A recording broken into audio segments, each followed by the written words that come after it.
John F. Kennedy settles into office as the 35th President of the United States, the youngest man and the first Roman Catholic ever elected to the office. The first president born in the 20th century, he comes to office after one of the narrowest elections in American history. At 43 years of age, Mr. Kennedy takes over the power that for 8 years has been vested in Dwight D. Eisenhower, who at 70 was the oldest occupant of the White House. Inauguration Day dawns on a Capitol that had been almost paralyzed by a full-fledged blizzard. Battalions of snow fighters kept Pennsylvania Avenue clear for the swearing-in ceremonies. Mr. Eisenhower and Mr. Nixon are present at the conclusion to one of the best-managed transitions of power on record.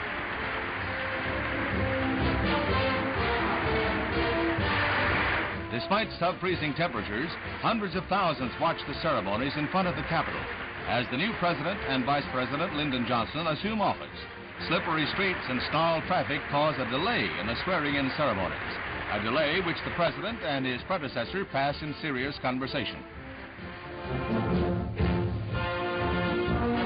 Then Lyndon Baines Johnson is sworn in as Vice President by fellow Texan, Speaker of the House Sam Rayburn.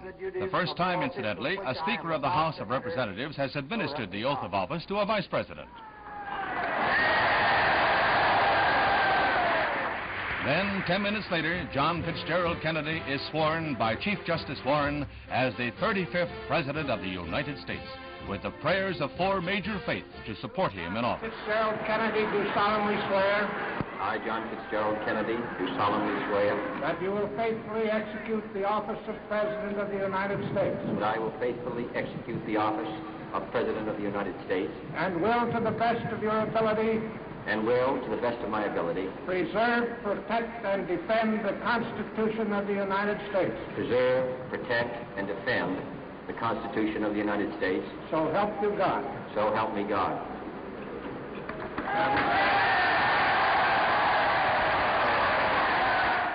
Mr. Nixon and Mr. Eisenhower are quick to extend their congratulations.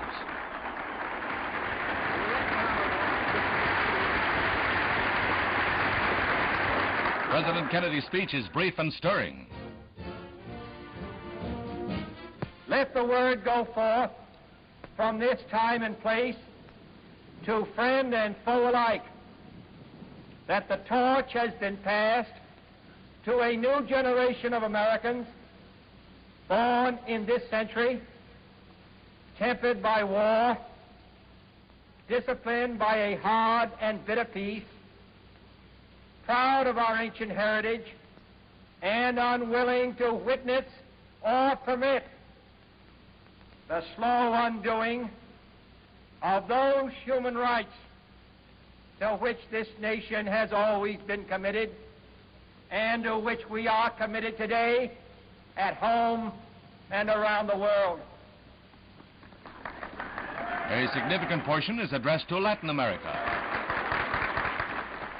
To our sister republics south of our border, we offer a special pledge to convert our good words into good deeds, in a new alliance for progress, to assist free men and free governments in casting off the chains of poverty. But this peaceful revolution of hope cannot become the prey of hostile powers. Let all our neighbors know that we shall join with them to oppose aggression or subversion anywhere in the Americas. And let every other power know that this hemisphere intends to remain the master of its own house.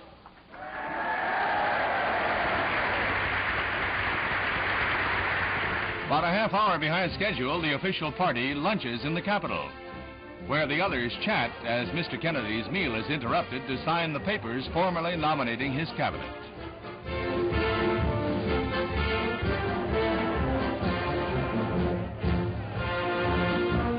Then the procession to the White House and the reviewing stand for the inauguration parade.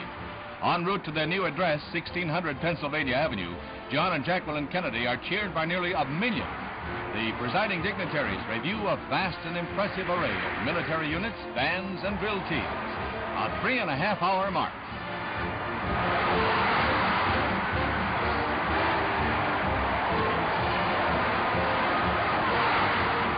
Hit of the parade, a replica of a Navy PT boat, like that commanded by President Kennedy in the Pacific in World War II, with most of his crew on hand.